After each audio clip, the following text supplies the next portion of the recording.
Assalamualaikum warahmatullahi wabarakatuh. Innal hamdalillah. Allahumma sholli ala sayyidina Muhammad wa ala ali sayyidina Muhammad. Puji syukur kehadirat Allah Subhanahu wa taala yang telah memberikan kesempatan kita untuk kembali dipertemukan di majelis yang penuh barokah ini.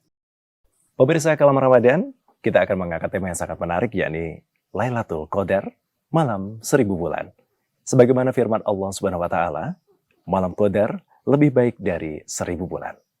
Dalam ayat lain Allah berfirman, pada malam itu turun para malaikat dan ruh Jibril dengan izin Tuhannya untuk mengatur semua urusan. Maka malam Lailatul Qadar juga disebut malam ketetapan. Inilah Kalam Ramadan, menyejukkan hati, meraih ridho ilahi.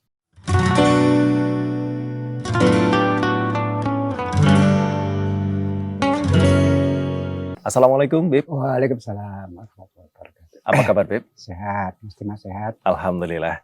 Ya, Bib, sebagaimana tema kita kali ini, Habib, Ya. malam Lailatul Qadar atau malam 1000 bulan. Ya. Nah, bagaimana penjelasan atau makna dari firman Allah Subhanahu wa taala tersebut? Silakan, Bib. Ya.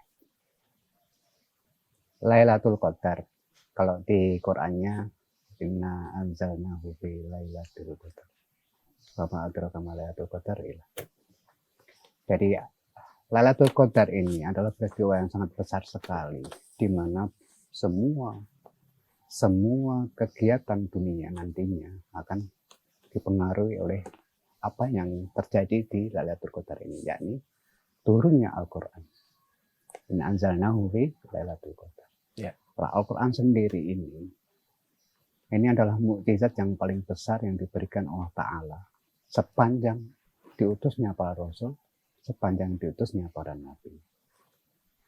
Al-Quran diturunkan kepada Nabi kita Rasulullah Muhammad SAW.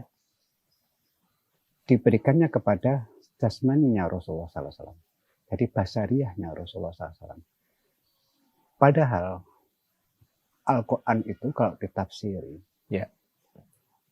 sealim apapun, sepandai apapun, maka tafsirannya akan berkurang. Dalam artinya akan selalu berjalan untuk bisa sempurna, dan itu akan sulit sekali karena kesempurnaan itu adalah milik Allah Ta'ala. Nah, itu padahal kalamullah, dan manusia tidak akan bisa menggapai atau menafsiri kesempurnaan Allah Ta'ala.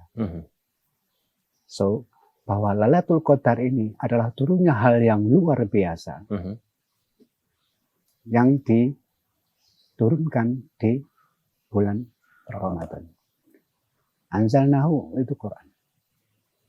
Itu baru dari sisi basariyahnya Rasulullah diturunkan Al-Quran. Belum nanti di sisi batinnya Rasulullah. Ya. Ini seperti apa?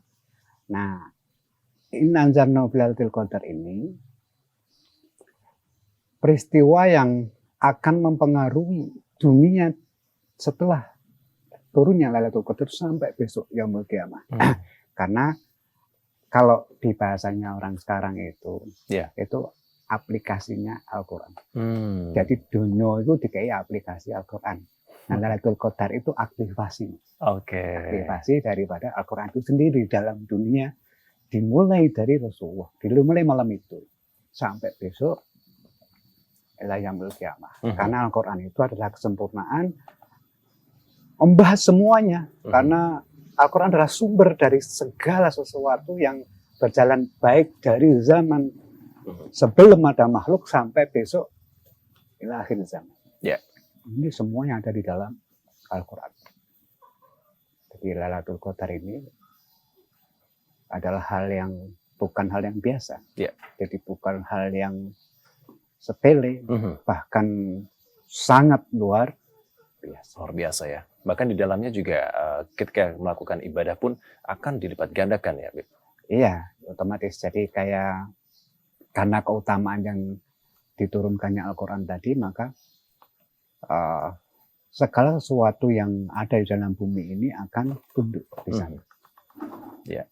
Karena yang turun adalah kalamullah. Jadi semua makhluk kemudian akan tunduk kepada waktu itu. Karena ini momennya, misalkan begini aja lah. Ya. Suatu saat ada presiden datang ke suatu desa. Ya.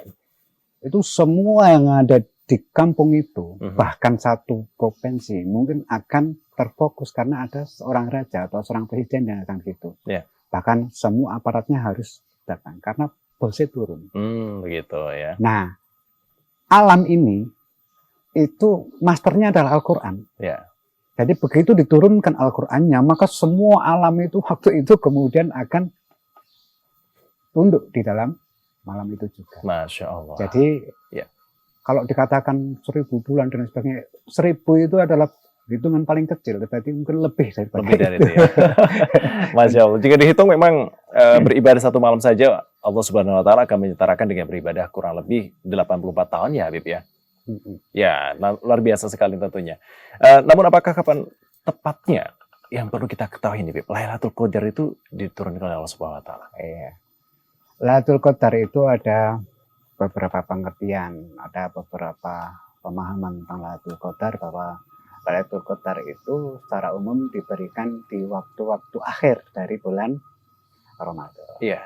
Ada waktu 21, biasanya di tanggal-tanggal yang ganjil. Yang ganjil. Yang ganjil, jadi 21, 23, Mhm. 25, dan seterusnya sampai 29.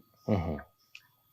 Lailatul Qadar secara spesifik tidak diceritakan bahwa ini akan turun di tanggal 21 atau 23. Cuman para ulama kita ini dulu pernah ijtihad kapan toh sebenarnya Lailatul Qadar itu turun. Maka Imamuna Syekh Mursyid Thariqah Imam Syadzili yaitu bercerita, bahkan Syekh Abdul Qadir juga bercerita, memberikan tanda-tanda kalau misalkan hari dimulainya Ramadan itu Rabu, maka Lailatul Qadarnya nanti akan turun di hari ini tanggal sekian atau di tanggal sekian. Ada tanda-tandanya itu ya. Cuman itu pertanda. Ya. Pertanda yang ditangkap oleh ulama kita yang kepingin nih, beliau itu memberikan rahasia itu kepada umat agar umatnya juga ikut merasakan Lailatul Qadar itu sendiri. Lailatul Qadar sendiri itu punya tanda-tanda secara alami. Tadi sudah saya ceritakan bahwa kalau master dari dunia ini kemudian diturunkan, semuanya tunduk. Jenengan misalkan ada orang yang dihormati oleh jenengan, saat di dekat jenengan mesti semuanya jadi kaku. Jadi aku ya. Oleh karena apa? Tahu siapa lah sekarang ini jenengan anggap nganu. Jika itu dekat dengan jenengan, otomatis semuanya akan menjadi nge-freeze. Gitu Nah, ya. Lailatul Qadar juga sama, begitu turun dress gitu, semuanya nge-freeze sama. Maka kadang matahari pun tidak tampak bersinar waktu Lailatul Qadar itu, dan Masya angin pun Allah. berhenti. Wow, Karena luar biasa. Bose donya itu. Baik, Bib. Macam itu. Ya, pemirsa yang dirahmati Allah, sangat menarik ya apa yang kita bahas bersama Habib Umar. Tentunya setiap kita akan merindukan datangnya Lailatul Qadar dan berharap mendapatkan karunia dari Lailatul Qadar. Nah, ibadah apa saja nih pemirsa yang sekiranya dapat kita amalkan pada malam-malam Lailatul Qadar tersebut? Jangan kemana-mana, pastikan untuk Anda tetap di Kalam Ramadan, karena sesaat lagi kita akan membahasnya masih bersama Habib Umar setelah jeda berikut ini.